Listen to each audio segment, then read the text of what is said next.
என் பேர் பொன்னர். நேற்று நான் சேந்தமங்கலம் பேரூராட்சி அலுவலர் வனிதா செய்கிற ஊழலை பற்றி சொல்லியிருந்தேன். இன்றைக்கி இப்போ இது ஆதாரத்தோடு உங்கள்கிட்ட நிரூபிக்க போகிறேன். 17/9/2025 அன்றைக்கி நான் கனரா வங்கியில் என்னோடய அக்கௌண்ட்லேருந்து 5700 சேந்தமங்கலம் பேரூராட்சி அலுவலகத்துக்கு டிடியாக எடுத்திருக்கேங்க. இதை நான் என்றைக்கு போய் ஆஃபீஸில் கொடுத்துருக்கேன்னா அன்றைக்கி 17/9/2025 அன்றைக்கி கொடுத்துட்டேன். ஆனால் அவங்க எனக்கு எந்த எவிடன்ஸுமே தரல. ஒரு வாரம் கழித்து என்னை கூப்பிட்டு 23/9/2025 அன்றைக்கி எனக்கு 2 ஆணை பிறப்பித்தாங்க. ஒரு ஆணை சொத்து வரி பெயர் மாற்றத்துக்கு, இன்னொரு ஆணை குடிநீர் வரி பெயர் மாற்றத்துக்கு.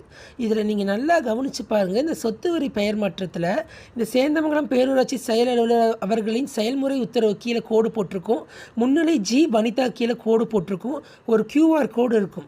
அதுவே நீங்கள் குடிநீர் வரியில் பார்த்தீங்கன்னா எதுவுமே கோடு போட்டிருக்காது, QR கோடு இருக்காது. அதே மாதிரி சொத்து வரியில் பார்த்தீங்கன்னா பொன்னர் சன் ஆஃப் குணசேகர்னு இங்கிலீஷில் இருக்கும். அதுவே நீங்கள் குடிநீர் வரியில் பார்த்தீங்கன்னா அது தமிழில் இருக்கும், எல்லா அலைன்மெண்ட்டும் மாறி இருக்கும். இதிலிருந்தே தெரியுது இது ஒரிஜினல், இது டூப்ளிகேட்னு. எந்த ஊரில் இங்கே எங்கள் தாத்தா பேரில் இருக்கிற ஒரு குடிநீருக்கும் சொத்து வரி பெயர் மாற்றத்துக்கும் 5700 வாங்குறாங்க எனக்கு தெரியல. இந்த 2 பிறப்பானையும் 23/9/2025 அன்றைக்கி நான் வாங்கியிருந்தேன். வாங்கிட்டு போயிட்டு அந்த நாள்லேயே நான் போய் ஆன்லைனில் பார்த்தா சொத்து வரி மட்டும் என் பேரில் மாறி இருக்குது. ஆனால் குடிநீர் பெயர் இன்னும் எங்கள் தாத்தா பேர்லேயே தான் இருக்குது. நல்லா பார்த்துக்கோங்க. சொத்து வரி பொன்னர் சன் ஆஃப் குணசேகரன் இருக்குது, குடிநீர் நல்லைய கவுண்டர்னு எங்கள் தாத்தா பேரில் இருக்குது. இதுக்கு நான் நேரில் போய் கேட்டதுக்கு அவங்க என்ன சொல்கிறாங்கன்னா, நீங்கள் ஒரு வருஷத்துக்கான குடிநீர் தொகை அனைத்தும் செலுத்திட்டீங்க, அதனால் உங்களுக்கு நோ டிமாண்டுன்னு இருக்குது. இப்படி இருக்கிறப்ப ஏப்ரல் 2026 தான் உங்களால் உங்கள் குடிநீர் பெயர் மாற்றம் செய்ய முடியும்னு சொன்னாங்க.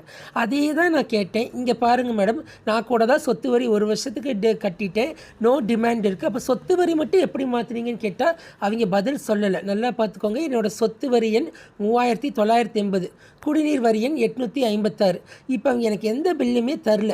ஒரு 100 RDI போட்டதுக்கப்புறம் எனக்கு என்னென்னா, வீடு தேடி 2 பேர் அனுப்பிச்சுட்டு ஒரு போலியாக ஒரு பில்லை கொடுத்து என்கிட்ட சைன் வாங்க பார்த்தாங்க. ஆனால் நான் சைன் போடல. அந்த போலி பில் தாங்க இது. இதில் நல்லா கவனித்து பாருங்கள். சொத்து வரி விதிப்பு எண்ணுங்கிறது 354ன்னு போட்டிருக்கும். இங்கே மேலே பார்த்தீங்கன்னாலும் 354ன்னு போட்டிருக்கும்.